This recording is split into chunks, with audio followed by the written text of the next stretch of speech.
అతడు ఎదురైతే ఏదో జరిగిపోతోంది, పెదవి చివరి పలకరింపు నిలిచిపోతోంది.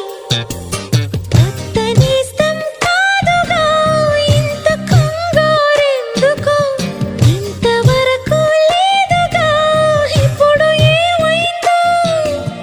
కనివిని ఎరుగని చిలిపి అలజడి నిలుపలేక తెలుసునా తెలుసునా మనసుకి